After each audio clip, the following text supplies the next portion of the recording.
Hello. I'm trying this with a laptop again because why the heck not? And I want to talk today about um,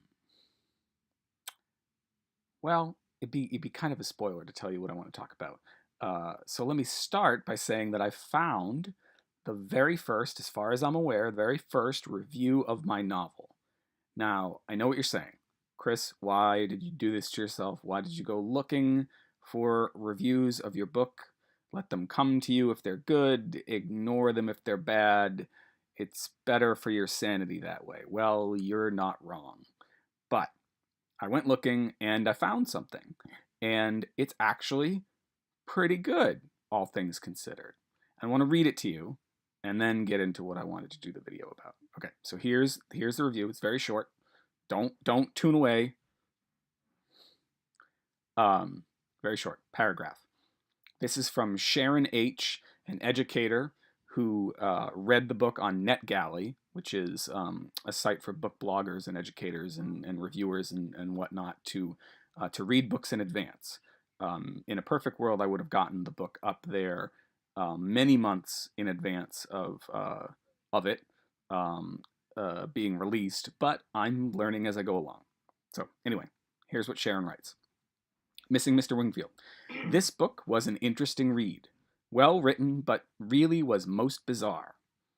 Um, so far, so good, right? I'll take most bizarre. That's okay. Here's the next line. Book centers around Tracy, the daughter, and Vern/Veronica, the mum, and how Veronica's choices have impacted on Tracy and her need for a father figure, which she has in her uncle, as well as her somewhat weird and perverted father being involved in her life. All accurate, pretty good description, non-spoilers, I don't think, not really spoiling anything. The plot is based around, now I'm only reading to this to you because I don't think it spoils anything. If you've known me for a long time, you know I don't believe in spoilers, but I know you might, so I'm only reading this to you because I think it's safe. Okay. The plot is based around how other characters perceive the actions of the others involved in the story, and story told through flashbacks and hallucinations that the characters experience. Certainly a unique way of writing a book, and I did enjoy it. Thank you, Sharon. All right, let's read the end here. Very dark in places, but this darkness was necessary to set the scene and balance the characters out. All in all, a good, enjoyable read. A little bizarre, but one I will remember. So that's a good review, right? Now, here's where I want to really get into what I've been thinking about since I read it.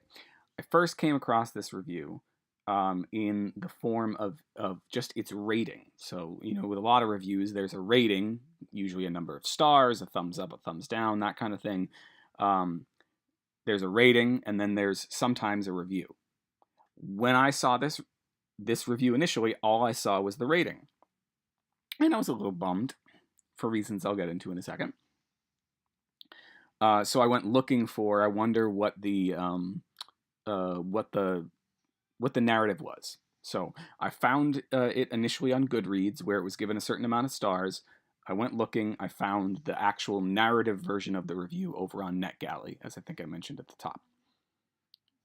That review that I just read, which I think we can all agree is a pretty positive review, was given 3 out of 5 stars,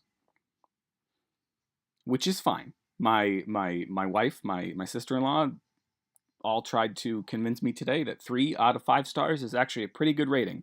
Now, it may very well be a pretty good rating in the world of Sharon, who did the review, and I'm thankful for it. I'm thankful she didn't give me 2 stars. I'm thankful she didn't give me 1 star.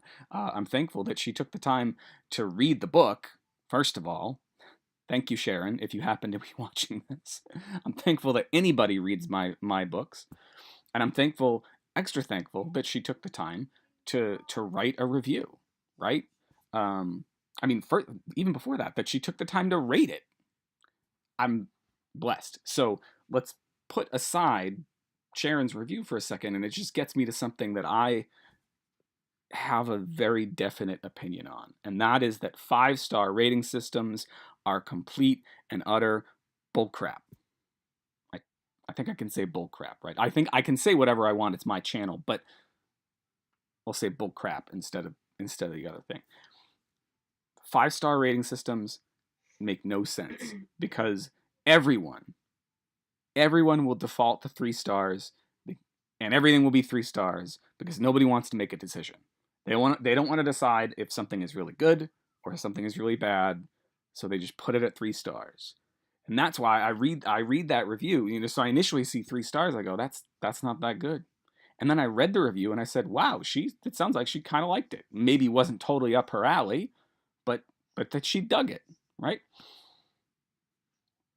But people you just go to 3 stars. I did it myself when I used the iTunes star system before they introduced the heart and no heart.